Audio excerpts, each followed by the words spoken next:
느헤미야 11장, 12장을 좀 같이 나누려고 하는데 먼저 우리 11장 1절과 2절 말씀만 같이 봉독하겠습니다. 느헤미야 11장 1절부터 2절까지 말씀입니다. 우리 한 목소리로 같이 봉독합니다. 백성의 지도자들은 예루살렘에 거주하였고 그 남은 백성은 제비 뽑아 10분의 1은 거룩한 성 예루살렘에서 거주하게 하고 그 10분의 9는 다른 성읍에 거주하게 하였으며 예루살렘에 거주하기를 자원하는 모든 자를 위하여 백성들이 복을 빌었느니라. 아멘.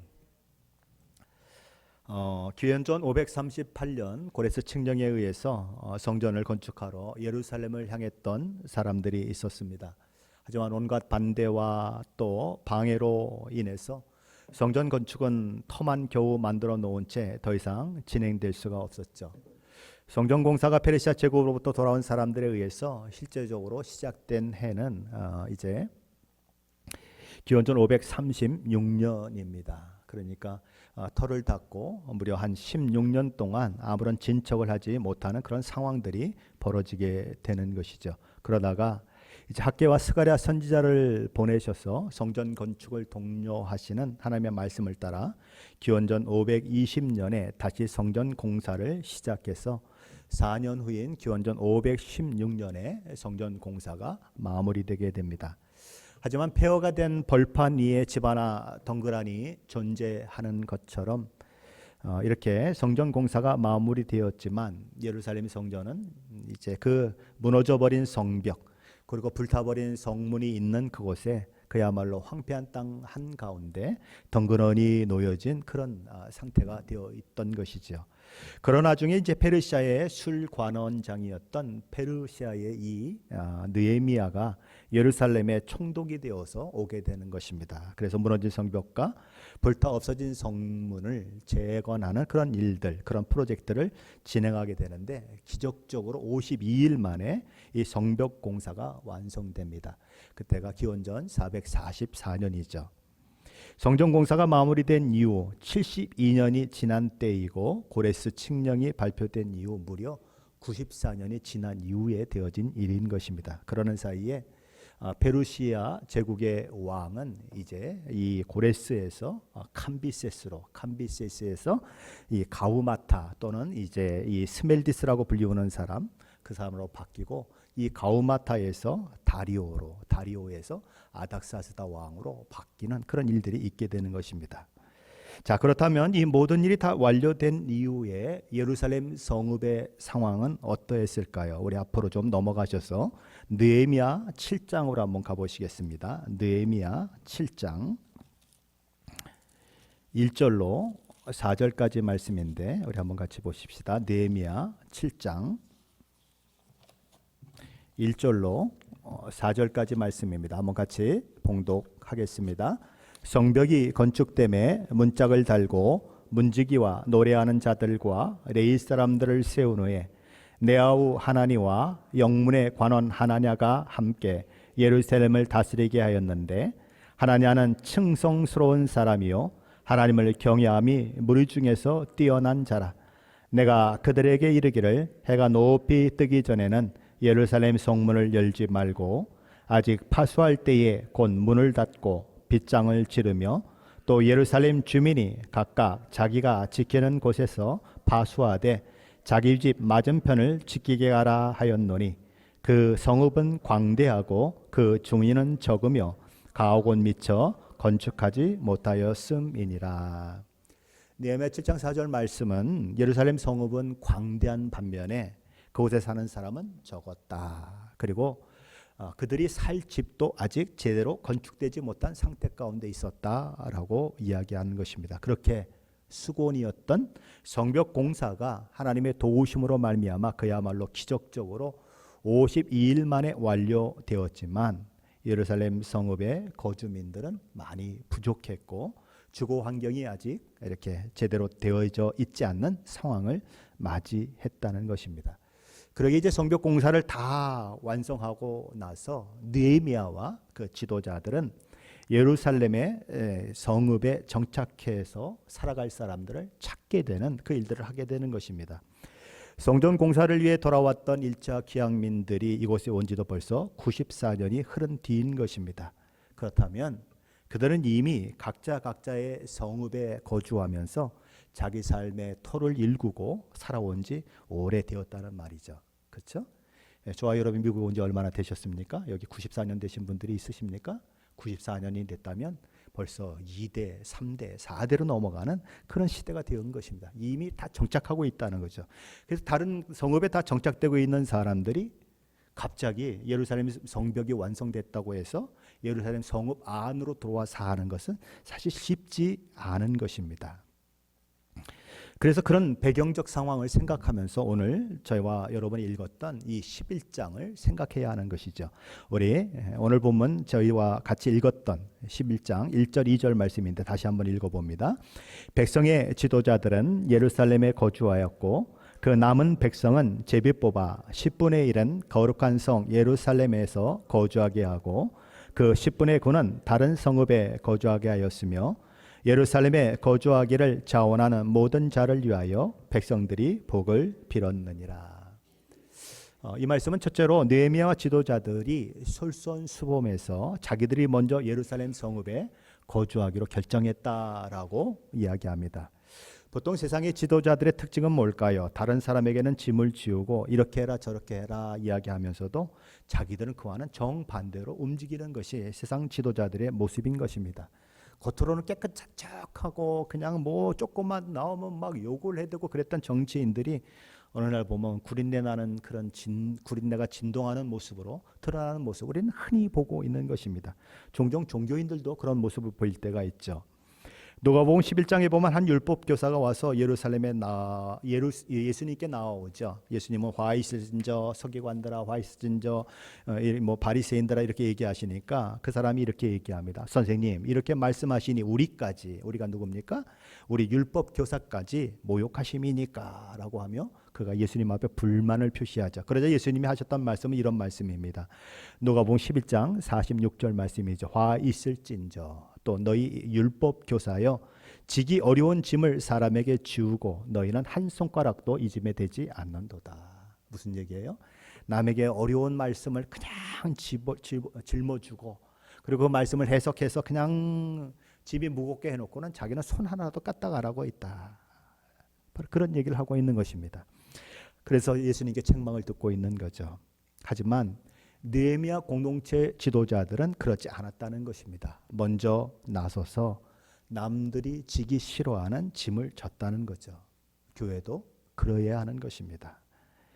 지도급에 있는 사람들은 먼저 솔선수범해야 하는 것입니다. 목사가, 장로들이, 안수 집사들이, 권사들이 먼저 솔선수범해서 헌신해야 한다는 것입니다. 왜냐하면 그 직분은 계급장으로 주어진 직분이 아니에요. 더 많이 봉사하고 더 많이 헌신하라고 주어진 직분인 것입니다. 몸된 교회를 세우는 일에 솔선수범해서 모범이 되어서 다른 성도들이 그 모범을 따라오도록 하는 역할이 누가 하는 것인가? 직분을 가진 자들이 하는 것입니다. 그런 의미에서 직분을 받는다고 하는 것은 굉장히 부담스러운 거예요. 그런데 오늘날 교회는 직분을 받지 못해서 안달복달하는 세상이 되었다는 것이죠. 왜요? 그 직분을 계급장으로 생각하는 시대가 되었다는 것입니다. 솔선수범하고 모범이 되어야 한다고 하면 부담이 돼서 못합니다 하는 사람이 더 많아져야 되는데 거꾸로 가고 있다는 거죠. 오늘 교회가 문제가 발생하는 이유는 뭘까요? 종종 시끄러운 소리를 내는 것은 뭘까요? 교회의 지도급에 있는 사람들이 이 솔선수범하는 마음, 모범이 되어야 한다는 마음을 갖지 못하기 때문에 그래요. 그래서 이상한 소리들을 하게 되는 것입니다. 둘째로 제비뽑기를 통해서 유다 각 성읍에 흩어져 살고 있는 사람들 중에서 10분의 1을 선별해 예루살렘 성읍으로 이주하게 했다는 것입니다. 이스라엘 백성들은 하나님 앞에서 제비 뽑는 것은 그래서 뽑힌 것은 하나님의 뜻이다라고 생각을 했습니다. 그래서 제비 뽑아 선택이 된 자들은 하나님의 뜻으로 생각하고 예루살렘에 이주하며 살게 되었다는 거죠. 셋째로 나오는 사람들은 어떤 사람입니까? 예루살렘 성읍에 거주하기를 자원하는 사람이 있었다는 것입니다. 그 사람들은 누구나 받아들여졌고 예루살렘 성읍에 거주하는 것이 허락되었다는 거죠.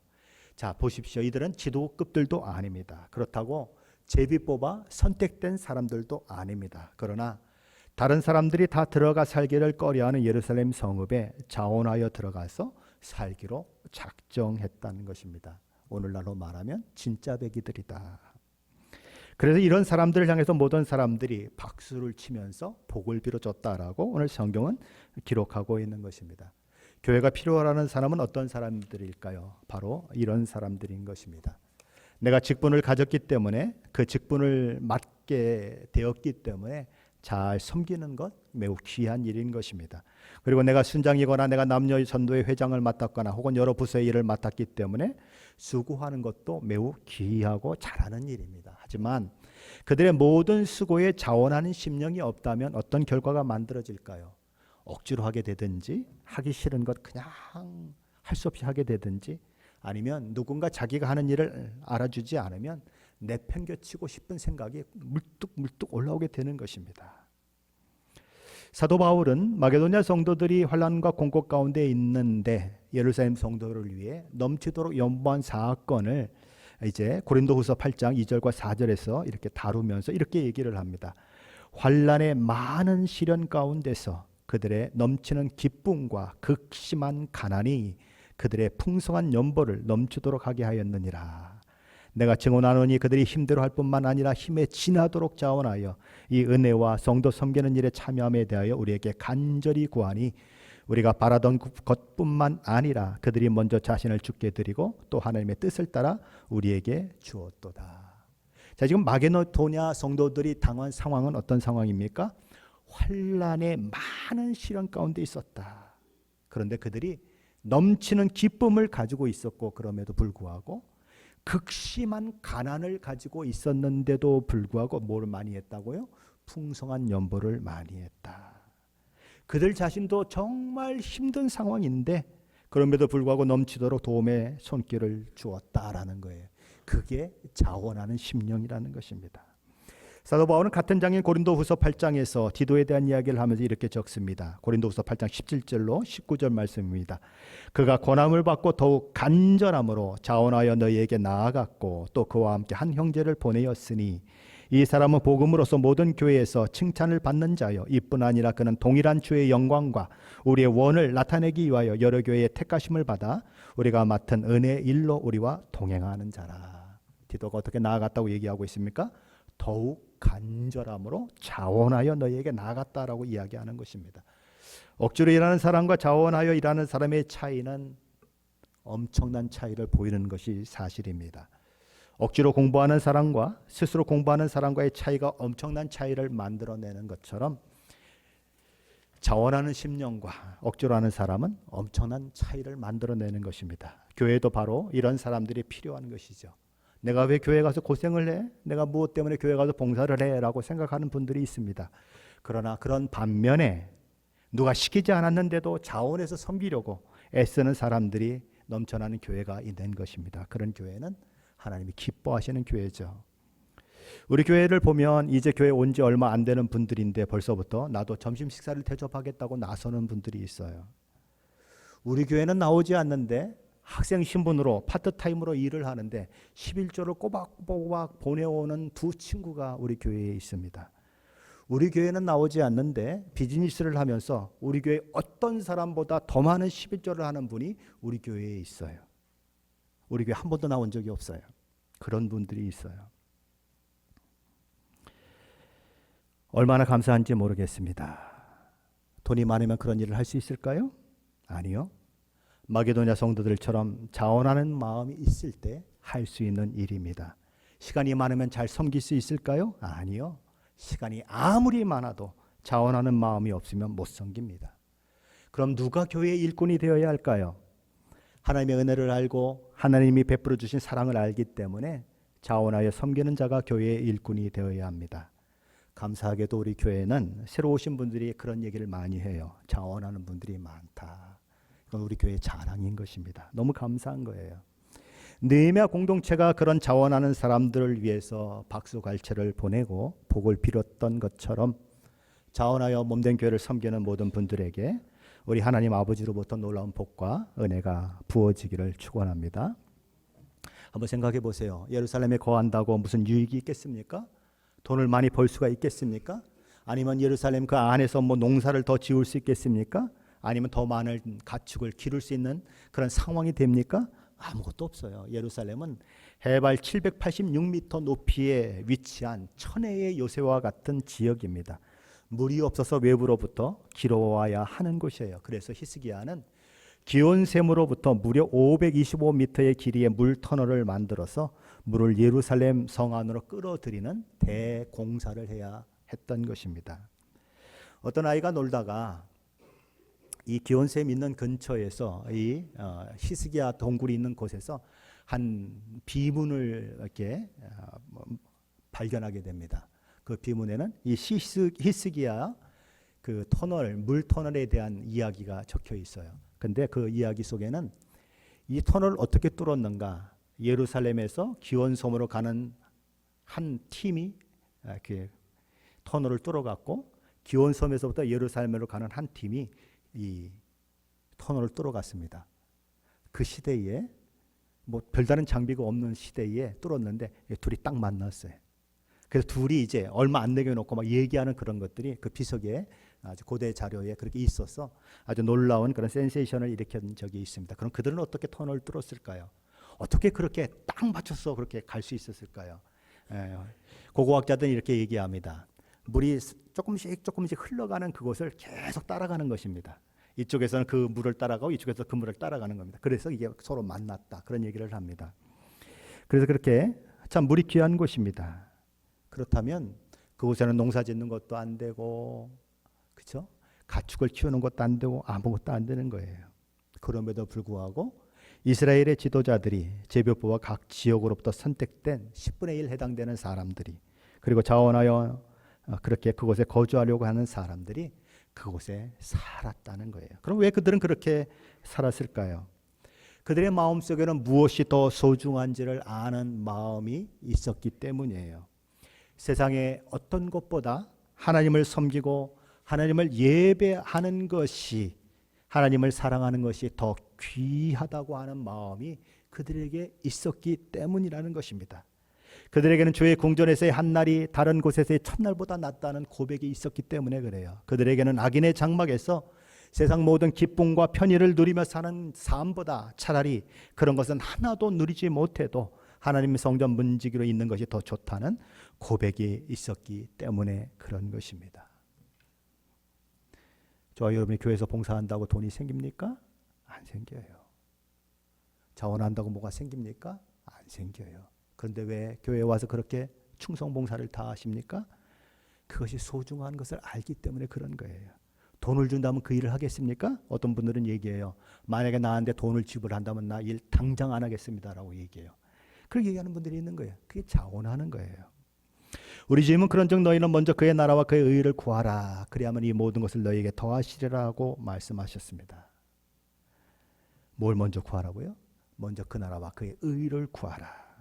그런데 우리는 하나님이 이 모든 것을 너희에게 더해 주시라고 약속한 그것을 먼저 구하지, 먼저 그의 나라와 그의 의를 구하지 않습니다.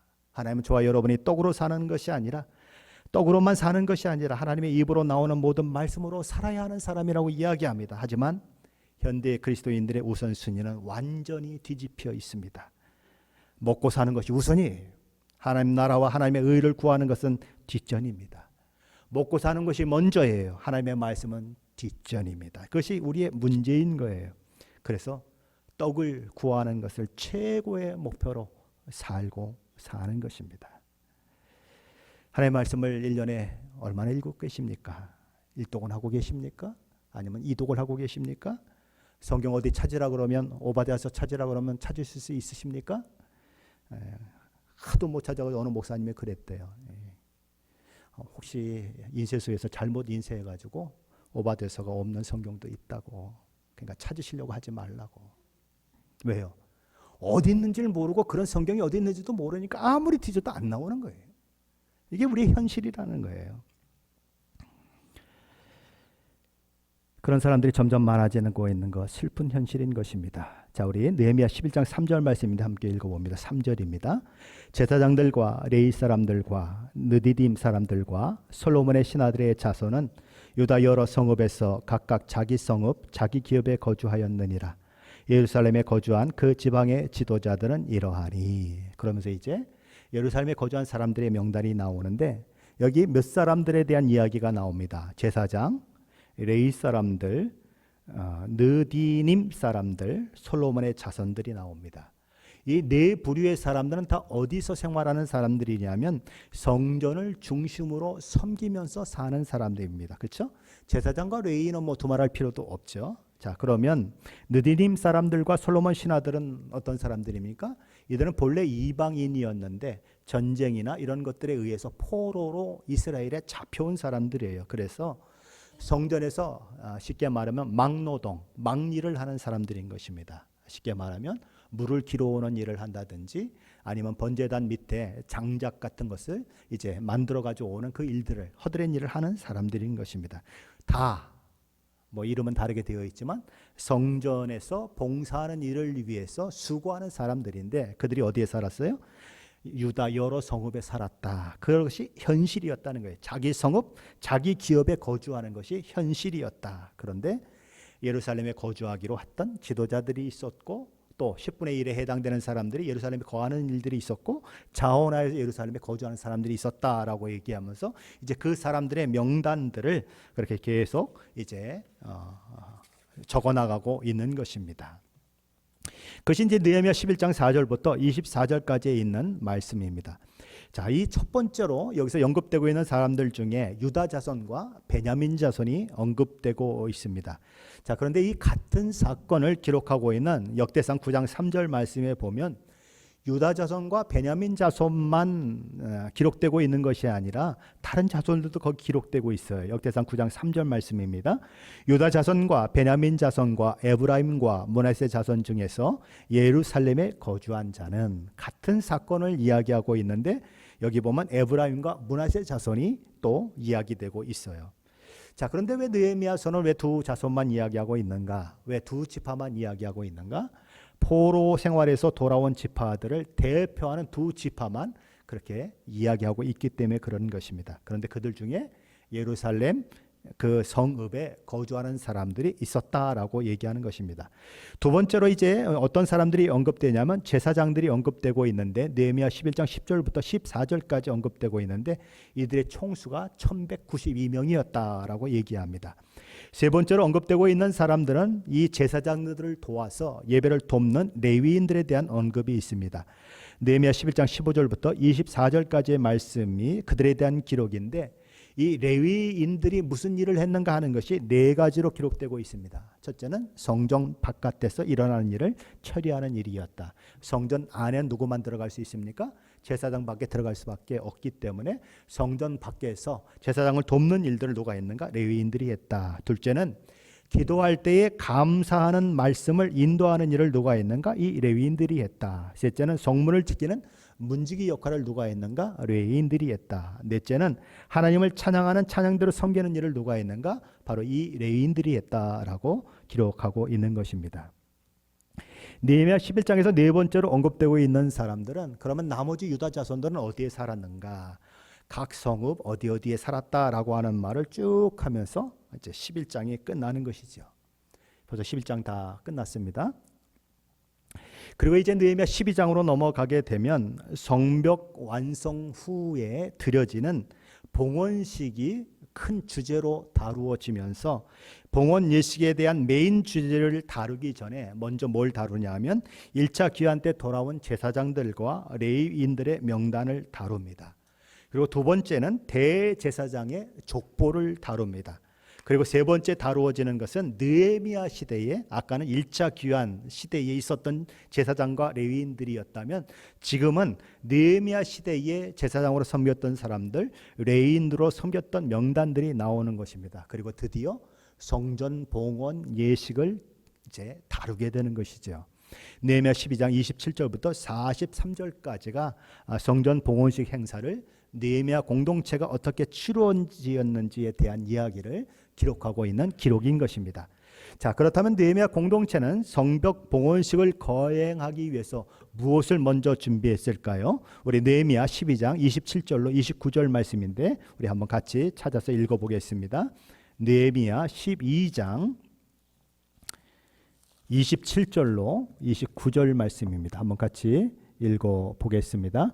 예루살렘 성벽을 봉헌하게 되니 각처에서 레위 사람들을 찾아 예루살렘에 데려다가 감사하며 노래하며 재금을 치며 비파와 수금을 타며 즐거이 봉헌식을 행하려 하매 이에 노래하는 자들이 예루살렘 사방들과 느도바 사람의 마을에서 모여들고 또 벨길갈과 게바와 아스마웻 들에서 모여들었으니 이 노래하는 자들은 자기들을 위하여 예루살렘 사방의 마을들을 이루었음이라.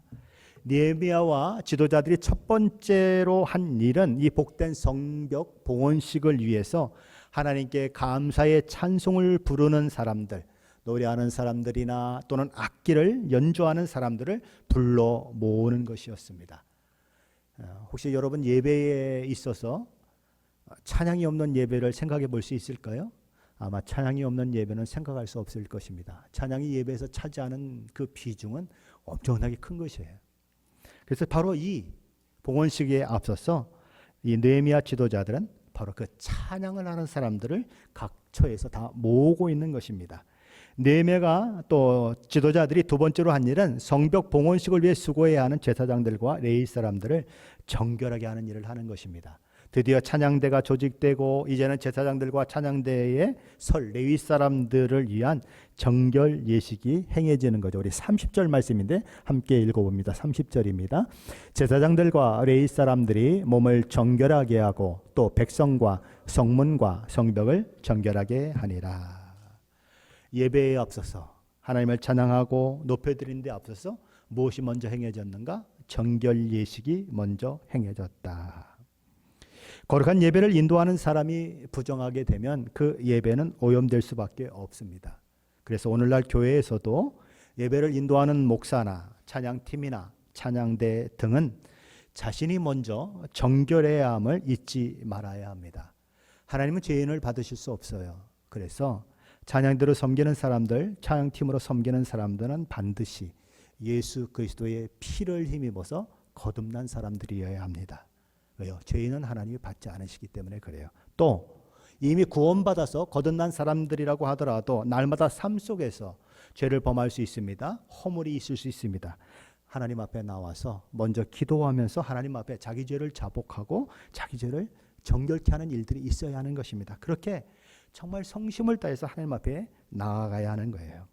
그것은 목사가 얼마나 말씀을 잘 전하느냐 하는 것보다 목사에게 더 중요합니다. 찬양팀을 얼마나 잘 인도하는가, 얼마나 찬양을 잘하는가 하는 것보다 100배, 1000배나 더 중요한 것이라고 하는 것을 저와 여러분은 기억해야 하는 것입니다. 느헤미야 그 지도자들은 그 일을 했고, 세 번째로 그 사람들은 이제 봉헌될 성문과 성벽을 정결하게 하는 일을 했다라고 이야기하는 것입니다. 자, 이제 그렇게 해서 이제 봉헌식을 위한 모든 준비가 다 갖추어졌습니다. 그래서 느헤미야는 유대 방백들을 성벽 위로 올라오게 하고 그들을 두 그룹으로 나누는 것입니다. 그리고 감사 찬송을 하기 위해 부름받은 찬양대 역시 둘로 나누는 것입니다. 그리고 두 무리가 성벽에서 한 무리는 오른쪽으로 움직이게 되고 한 무리는 왼쪽으로 대열을 움직이면서 악기를 연주하고 찬양하면서 성벽 위를 걸어가는 것입니다. 그러니까 이 밑에서부터 쭉 이렇게 가는 거죠. 혹시 나눠드린 거 가지고 계십니까? 예.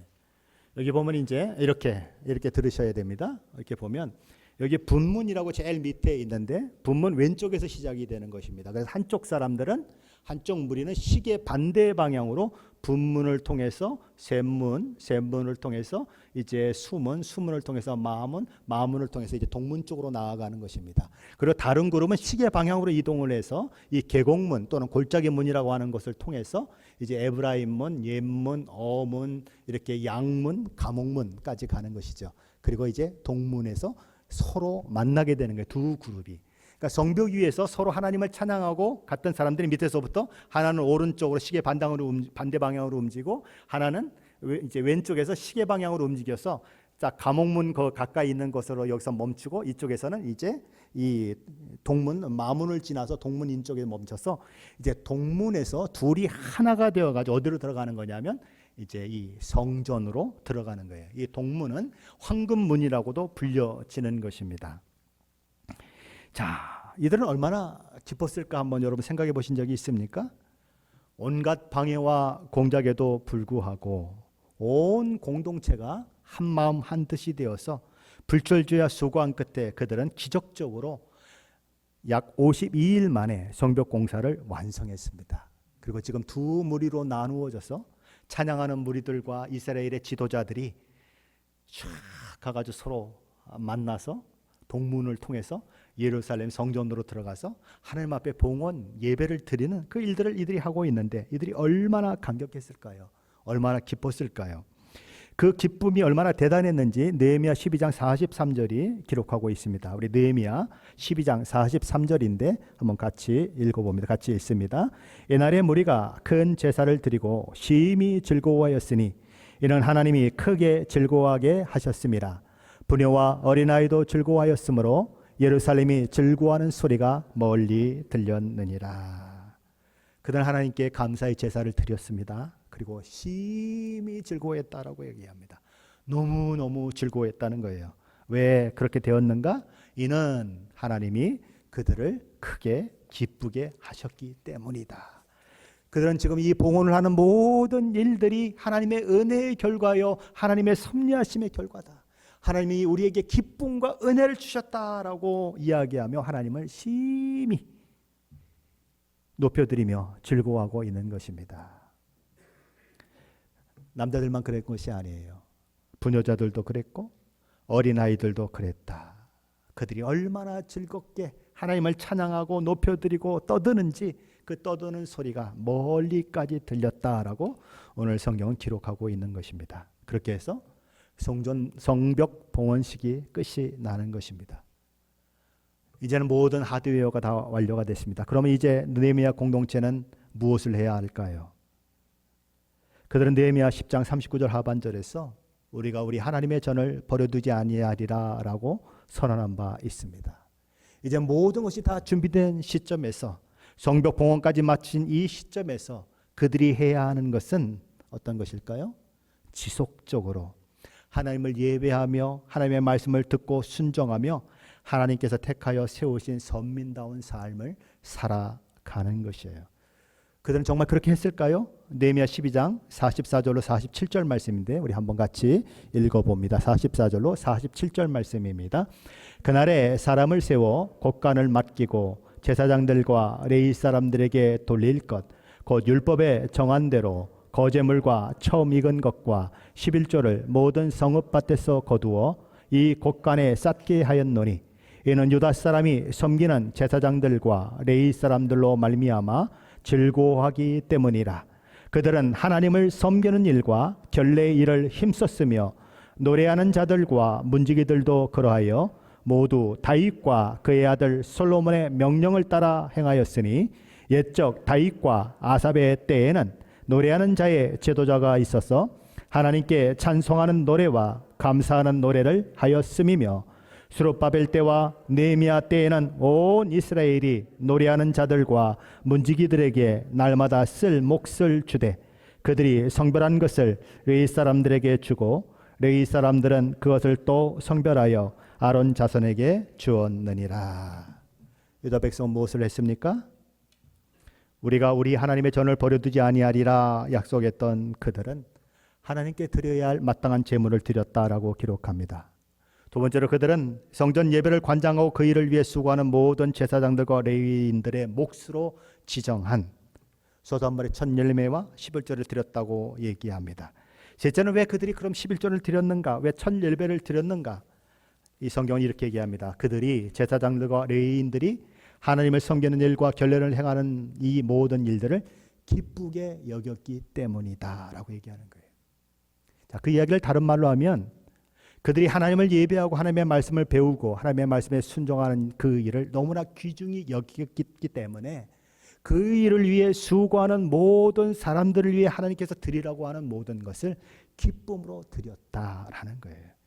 교회가 바로 그런 곳이에요. 저와 여러분이 무엇이 소중한 줄 알지 못하면 교회는 유지될 수가 없어요. 그렇죠? 하나님의 말씀이 중요하지 않다고 생각하면 교회가 있을 이유가 뭐 있어요?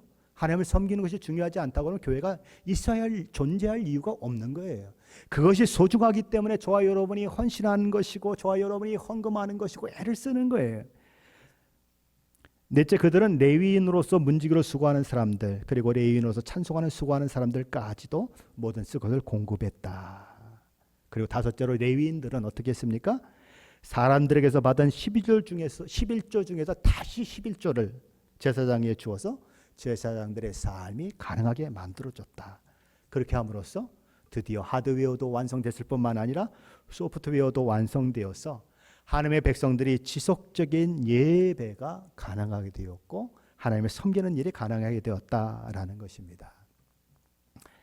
이번 주일이 되면 저희 시애틀 임마누엘 교회는 설립 40주년 감사 주일을 맞게 됩니다. 우리 교회에 들어와서 처음 교회를 대하는 사람마다 하는 얘기가 있어요. 교회가 참 아름답습니다. 특별히 이 본당 뒤에 있는 십자가의 모습, 마치 겟세마네 동산에서 예수님이 기도하는 장소에 와 있는 느낌이 듭니다. 너무 감동이 됩니다. 그 얘기들을 해요. 이런 아름다운 교회가 이 동산에 세워질 때까지 수많은 사람들의 손길이 있었다는 것을 저와 여러분은 기억해야 합니다.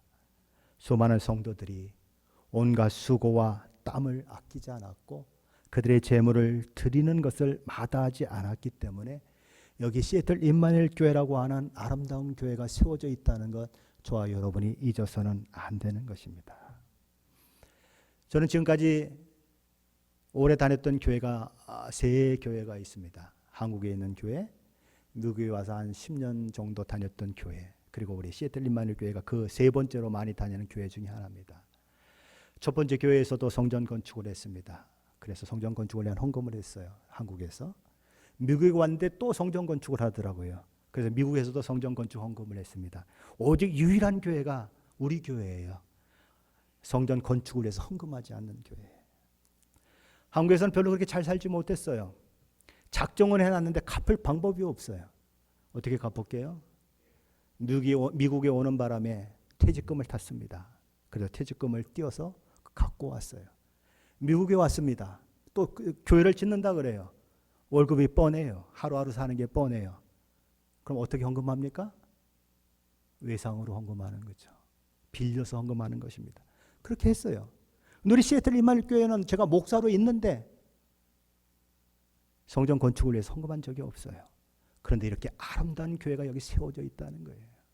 저와 여러분이 남의 교회 빌려서 예배당에서 예배드리고 있었다면 저 여러분도 제가 2번 했던 것처럼 하나님 앞에 엄청난 헌금 드려야 돼요.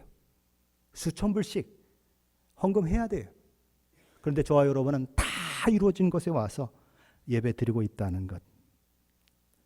그것이 우리보다 앞서간 사람들이 수고한 결과라고 하는 것. 저와 여러분은 잊어서는 안 되는 것입니다. 그러면 저와 여러분이 뭘 해야 하는 거야? 그러면 이제 저와 여러분은 뭘 해야 하는가? 성전을 짓는 것, 여기 하드웨어 만들어 놓은 것 모든 우리가 상관이 없는 사람들이 다 만들어 놨어요. 그럼 우리는 뭘 해야 하는가? 느헤미야 공동체처럼 이 교회가 유지되도록, 이 교회가 하나님의 영광과 은혜를 드러내는 교회가 되도록 저와 여러분의 헌신이 또 필요하다는 것입니다. 세월이 가면 건물은 망가지게 되어 있어요. 세월이 가면 성전도 망가지게 되어 있어요. 그래서 그들은 성전세를 드려요. 세월이 가면 갈수록 또 사역자들도 필요해요. 그래서 그들은 11조도 드리고 헌금도 하고 그러는 거예요. 그래야 교회가 유지되는 것처럼, 느헤미야 공동체의 성전도 그렇게 유지되는 것처럼 우리가 우리 하나님의 전을 버려두지 않겠다고 하는 그들의 고백이 그런 믿음의 고백으로, 그런 믿음의 헌신으로 나왔던 것처럼 저와 여러분도 남이 다 건축해 놓은 예배당에 들어와서 이렇게 편안하게 예배드리면서 그냥 좋다 그게 아니고 어떻게 하면 우리 교회를 아름답게 세울 수 있는가? 어떻게 하면 우리 교회를 통해 하나님의 영광을 받으실 수 있을까? 이스라엘 백성들을 하나님의 그 나라의 제사장 나라로 세워주신 것처럼 저와 여러분을 왕 같은 제사장으로 하나님은 세우셨다고 말씀하시는데, 어떻게 하면 내가 왕 같은 제사장으로 섬길 수 있는가를 생각해야 하는 것입니다. 저와 여러분이 이 교회에서 하나님의 복을 땅끝까지 흘려보내는 역할을 어떻게 하면 지속적으로 감당할 수 있을까? 내게 들려진 복음을 전하지 아니하면 저와 여러분이 땅끝이에요. 그러나 이 땅끝이 되지 않으려면 저와 여러분 가슴에 있는 복음을 전해야 하는 것입니다. 그리고 저 복음을 땅끝으로 흘려보내야 하는 거예요. 스스로 땅끝이 되지 마시고 땅끝으로 복음을 흘려보내는, 생명의 복음을 흘려내는 저와 여러분이 되어야 하는 것입니다. 그리고 그 몸된 교회를 사랑해야 하는 이유는, 그 몸된 교회에서 훈련받고 그 몸된 교회에서 하나님을 예배하고 힘을 얻고 신앙이 커져서 세상을 이기고 세상을 향해 복음을 선포하는 그 사람들을 만들어내는 이 일을 이 교회에서 해야 되기 때문에 저와 여러분이 교회를 사랑해야 하는 거예요. 그렇게 함으로써 느헤미야 공동체가 이루었던 그 놀라운 일들을 저와 여러분도 이루어가게 되시기를 예수 그리스도의 이름으로 간절히 축원합니다.